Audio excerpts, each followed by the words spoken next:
So this right here is my 1954 International, and for everyone that doesn't know, it's a chassis swap. It has a 5.4 2-valve automatic transfer case. It's 4-wheel drive, long bed to short bed conversion on it, and we back half the frame. Also, Peterbilt tilt front end, as you can see. But that's not the point on what we're talking about today. We're talking about originality. Or more so, at what point does a truck stop being what it used to be? At what point does this truck stop being an 54 International pickup? Welcome to Ohio Stable Garage.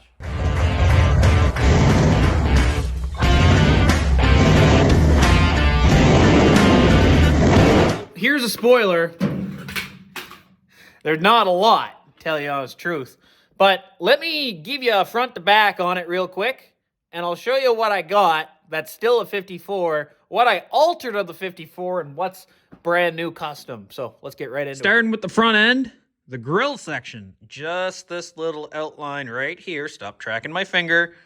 Just that. That's original 54. And the hood. From this body line, stop tracking my finger. There we go. That body line right there. So basically the hood and that grill section. All the rest is custom one-off, basically.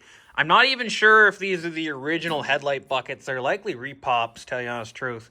But this whole bottom valance, that's custom. We had to basically recreate it off of images. And that's about it, really. The whole front fascia is all custom work. The fenders come in on both sides. Those are custom. We still have to adjust them here and there. But pretty much the only thing that's original is the wheel arch. And I mean the hole itself. The rest of the fender is pretty much custom now at this point. Again, we're going to have to modify it, but that's not the point of this video, whatever. So let's move on to the cab, because everything under this guy right here is not original, as you can see. There's nothing there, so we don't even need to dive into that. The roof, A-pillars, windshield, but the windshield's cracked, so it has to be replaced before we can drive this on the road. The cowl is original. My little windshield wipers are original. And that, for the air inlet, that's original, but it's going to be modified, so bear that in mind. When we put this cab on this frame, when we cut it up an awful lot. I don't know if you can see this line here, right there. But on both sides, we basically zing that right off. And then from here, where is it? I think it's right here. Basically, zing, the entire bit right off the back. So it was only this hood, the bottom of the B pillar all the way down, and just the A pillar to the cowl.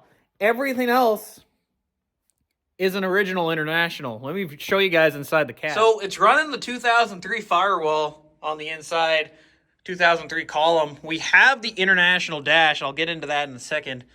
But basically this back panel is where the International cab stops. The rest of the floor is either 2003 or custom, so there's no International there.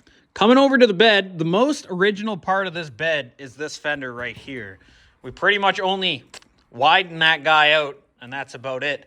The bed has been altered size-wise. We took 5 inches out, and then we blew the bed basically apart completely. We cut these bed sides. We cut the bottom, I don't know what that is right there, 10-inch, something like that. We cut the bottom 10-inch on both sides, zing-zang, completely. Took the floor out, all that stuff. And now we're rebuilding it off our own cross braces, our own floor, all of that. A little look at the back.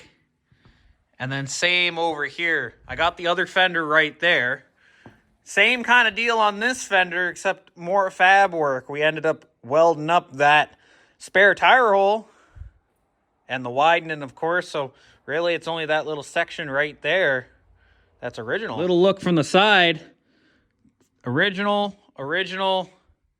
And now we're getting into fabricated panels and, again, shortened, all that stuff. The wheels, obviously, not original. And then the frame, custom frame. all the way to the back. Basically started right under the cab. I think it's 1.5 feet inside the cab.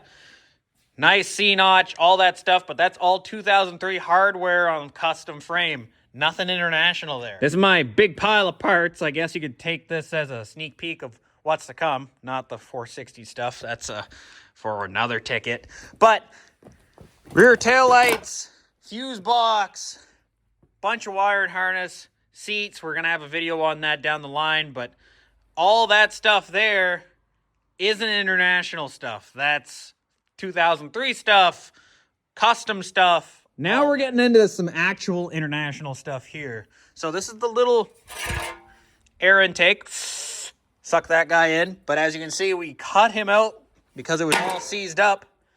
We're going to use them, but it's going to be modified. Same as this brake, my e-brake right there. It's a nice handle one that can go underneath the dash. We're definitely using that. So I guess the e-brake itself is original, but the linkage, the mechanism, all that's going to be custom. That's just the top plate to the hood when we cut that out. Nothing spectacular. Here's the dash. We will be using the factory dash to a degree, but again, modified.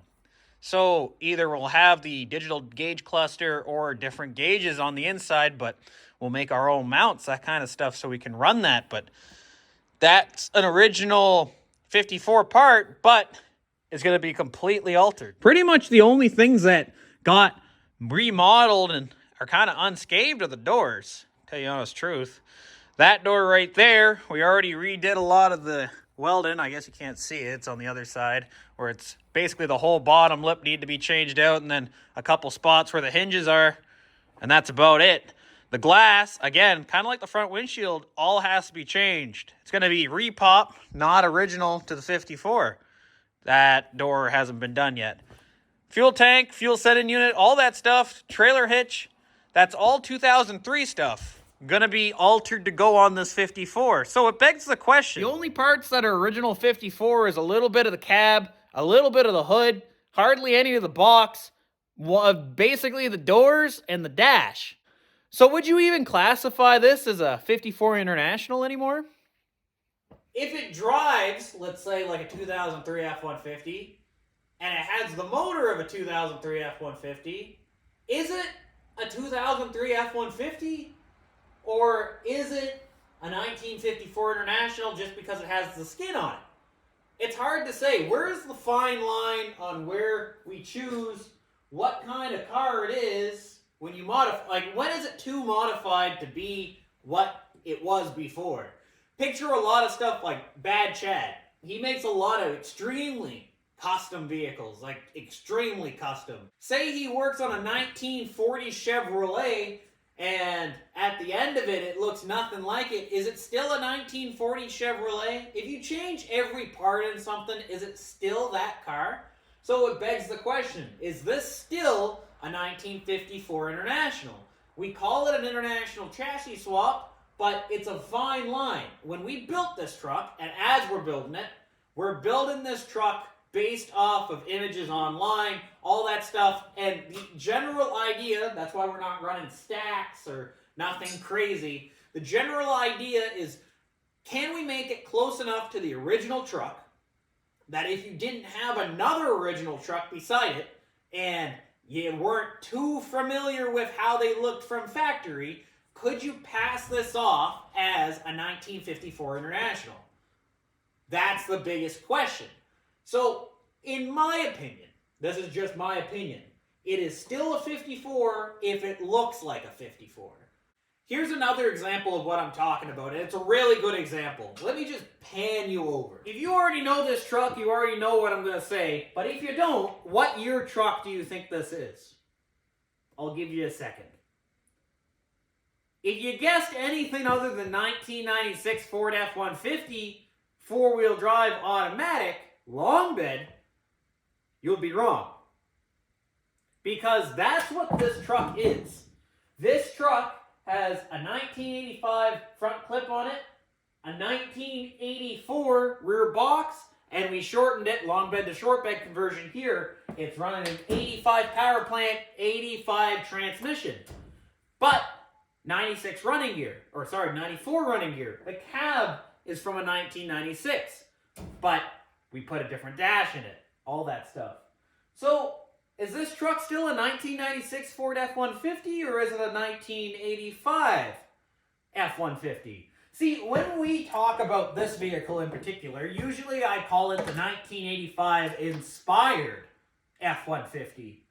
But in reality, it's a 96. So, going back to the International, the chassis swap, at what point is there too many mods on that to be a 1954 International? Are we already past that?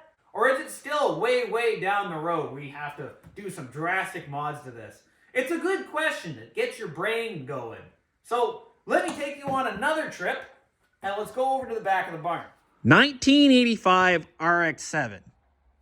But 87 302HO with a T5 World Class transmission. If you know anything about those two, Mustang, soon to be Mustang rear end. When all the core components of this car become Mustang, what really is left of the RX-7? The body? It begs the question. Because in this scenario, if the heart and soul of the car is that's the Wankel rotary, the rotor that was in the rotary in that car, once that's gone, is that still an RX-7 or is it a modified hodgepodge type unit? I guess this is kind of the same discussion as, is the Mustang Mach E a Mustang? Or is the new Chevy Blazer a Blazer? You know what I mean? When the things are so far off the mark from what they actually used to be, are they still that thing? Or are they not? Is that a 96 F-150 or an 85? Is that a 1954 International? Or is it a 2003 F-150 with body mod? Is that an RX-7? Or is that a Mustang in sheep's clothing? These are some interesting questions. Now, in the eyes of the government, let's just say, that's a 96 F-150 because of the VIN. Cab has the VIN, easy does it. But they had this discussion themselves. It's a serious matter, I guess, at the end of the day. But it makes you think. We're trying to keep it looking like a 54 International. But say we want to go full-on rat rod, stink bucket, all that stuff. If we chopped the top completely and it was just the bottom half of the cab, had a 350 Chevy on an El Camino frame, Ford axles and Ford transmission, what is it at that point? Is it still a 54 International? Hard to say. It certainly runs through my brain a little bit, especially when you're making vehicles and you're moving things around so much. You kind of wonder, is this really the thing that I'm saying it is? Should there be a different name for it? Hard to tell. I'll catch you guys in the next one really, really soon. All right.